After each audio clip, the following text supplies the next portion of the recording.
Somaliland gudoomiyaha banka dhexe gudoomiyaha hay'adda shaqaalaha gudoomiyaha rugta ganacsiga Jamhuuriyadda Somaliland mas'uuliyiin iyo madax ka socod shirkadaha Telesom iyo Samtel iyo shaqaalaha banka dhexe Jamhuuriyadda Somaliland mudan iyo mas'uuliyiin lagu casuumay ugu horeyn Axmed Xasan Carwo agaasimaha guud ee bankiga dhexe Jamhuuriyadda Somaliland ayaa ka warramay daafurka barnaamijka e-shilling ee banka dhexe Jamhuuriyadda Somaliland isagoo sheegay in loo daafurayo shaqaalaha in loogu fududeeyo mushaharka ay qaataan isla markaasina akoon looga furo banka dhexe Somaliland marka in hay'ad aragteen lacag la sii wado la soo wado oo maaragtay dibteeda ay leedahay meel walbana taala de boqolkiiba boqol baynu kaash isticmaaleynay marka tan waxay ka mid tahay hab yar oo aanu ku furayno si dadka shaqaaleena ay accounts u yeeshaan bangiga way bartaan in baan la isticmaali karo qofka bini'aadamka haddii wax la wuxuu qaato oo dhan uu kaash ku qaato ma baran karo in wax save gareeyo hawshaasi oo aanu ku bilownay dhowr hay'ado si tijaabaan u galino oonan markaliya aanan wada qaadi kareenin aan ku tijaabinay wasaaradda maaliyadda iyo hay'adda shaqaalaha si wanaagsan bay nagu hirgashay si fiican waxaanan mahaddaale labada shirkadood Telesom iyo Dahabshiil mudane cali ibraahim jaamac baqdaadi gudoomiyaha bankiga dhexe Jamhuuriyadda Somaliland ayaa dhankiisa waxa uu islu taagay ujeedada ay ka leeyihiin kambaan ahaan barnaamijka e-shilling ee banka dhexe Jamhuuriyadda Somaliland barnaamijkan waxa looga jeedaa shaqaalaha dawladda oo dhan in xisaabaad looga furo banka dhexe oo 5 iyo 10 laamood ku leh gobolada dalka oo dhan gobol walba waxaan ku leenahay laan marka shaqaalaha in laamaha looga furo xisaabo oo dabeetana mushaharkooda loogu hagaajiyo xisaabtiisa bish markay dhamaato oo toos u dhacdo qofka shaqaalaha wuxuu xaq u leeyahay ama inuu bank ku haysto ama uu ku wareejiyo adeegyada dahab iyo saad oo markaas suuq si caadi ah ugu iibsado waxa markaa meesha ka baxaya ama faa'iidooyinka ay qaranka walaal waxa kamid ah horta qof walaal goobtiisii ama guriga joogo ku helaya mushaharka isku maarina waa wada helaya mushaharka waa tablaado waxa meesha ka baxaya dad fara badan oo loo yaqaan caagle ama caadayste oo mushaar qaadan jiray aan xaq u lahayn waxaanu ku bilownay wasaaradda maaliyadda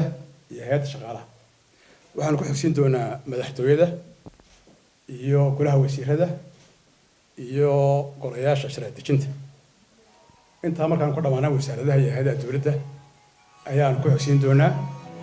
barnaamijku waxa laga yaabaa dhowr sanadood inuu qaato maaha wax sanad iyo 2 sanadood ku dhamaanaya gudoomiyaha rugta ganacsiga Somaliland iyo gudoomiyaha hay'adda shaqaalaha dawladda ayaa iyaguna halkaas yeeray ka jeediyay duruufaha keenana waxa qayb weyn ka ahaa iyada oo lacagta la qaadayo meelaha fogfog ee xitaa banku gaadhahayn la geynayo ay dhici jirtay in isudawayaashu ay u dhiibaan sarifle oo sariflahaasina wax la sii haro waxa laga yaabaa qofka shaqaale maanta caynaba jooga ama jooga maxaan ku dhato karag in mushaharkiisa yar waxa ka gaadha ay ahayd 60% ama 70% annagoo taa la dagaalamayna oo ka hortagayna xoojinayna habka daahfurnaanta kor u qaadayna habka isla xisaabtanka yareynayna oo suulinayna in musuqmaasuq iyo gacan bidixayna ay dhacdo ayaa barnaamijkan la iska kaashaday waa guul inoo soo korodhay oo aan aad ugu amaanayo cid walba ka qayb gashay iyo cid ikhtiraacdayba runtii gudoomiyaha banka iyo tiimkiisu intan uu soo kordhay wax badan buu soo kordhiyay Cabdirashiid Maxamed Ismaaciil oo ka mid ah mas'uuliyiinta shirkadda Sahal Technology iyo sidoo kale Cabdirashiid Muuse oo ka mid ah madaxda shirkadda Telesom iyo Cabdiraxmaan Cali Cabdi maaliye ku xigeenka shirkadda Dahabshiil Group ayaa iyaguna madashaasi ka hadlay qaabka marka adeegan u shaqeynaya waxa weeyaan akoonna banka Somaliland uu furayo dhammaan shaqaalaha dawladda akoonkaas waxa weeyaan akoon banka ka furan lacagtiisana halkaas lagu shubayaa kadibna wuxuu u haystaa fursad inuu telefoonkii uu sitay ama shirkaddu macaamilka la lahaa ku xidho iminka qaabkan la furay ama qaabkan iminka la daafuray laba shay u faa'iideynaya xagga waqtiga uu sahlaya oo qofkii soo gurigiisa jooga ayaan time ka lumaynin talabaadna space-kan sheegnay uu sahlayaayo qofku shandad u baahan maaye wixiisi wuxuu ku sitaa account bay ugu jirtaa ama mobilkay ugu jirtaa waxaan rajaynaynaa inuu faa'iidada ay wada dareemi doontaan shaqaaluhu iyagoo horeba u isticmaalay shirkadaha telefoonada ee bixiya adeega dahab iyo saad kana waxaan rajaynayaa inay aad u isticmaali doonaan wasiirka wasaaradda horumarinta maaliyadda Soomaaliland Dr. Saad Cali Shire ayaa isaguna waxa uu si cilmiyeysan u sharaxay dhibaatada ay leedahay in shaqaaluhu ay mushaharkooda lagu siiyo kaash ahaan. kaash in mushahar lagu bixiyo wuxuu leeyahay dhibaatooyin buu leeyahay. ma faa'iido laha waxaa gabadh kaash ku qaadatay. dhibaatada ugu horreysa waxa weeye waa wax la tirinayo waa la khaldamaa. amba qofka qaadanaya mushaharka ay wax ka dhinmaan amba kaasheerkay wax ku dhinmaan. lacagta laftigeedu dee la handal gareynaya inta marba la tirinaya way googoodaa dee laftigeedu waa khasaare kale weey. waxa kaloo ay leedahay lacagtii waa la soo qaadaya meel baa laga soo qaadaya khasnad waxa la keenaya goobta lagu bixinayo.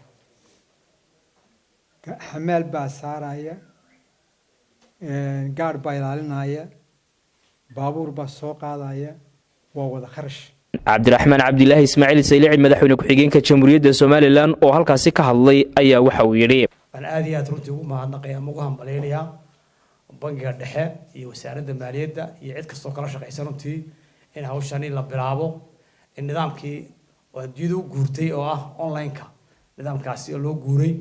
in xukuumadina u guurto oo maartay technology-ga la raaco aad iyo aad baan runtii ugu hambalyeynaya labada bangi oo iyaguna maartay hawsha qayb ka qaatay runtii ama fudayntooda iyaguna ka qaateen aad iyo aad baan ugu hambalyeynaya. shaqaale weyn waxaa waa bishaaro loo sheegay runtii oo u wanaagsan oo nidaamkii ka baxayaan hab hasarka ahaa wuxuu lacagtooda kolba dhakay doonta maartay ama lacag googooda ama lacag dhinaata ama lacag dhexda ku lunta intaba ka saaraysa. gabagabadiina gudoomiyaha bangiga dhexe Jamhuuriyadda Soomaaliland iyo mas'uuliyiinta shirkadaha Telesom iyo Samtel ayaa si rasmi ah waxay qalinka ugu duugeen hirgelinta barnaamijka e-shilling ee banka dhexe Soomaaliland.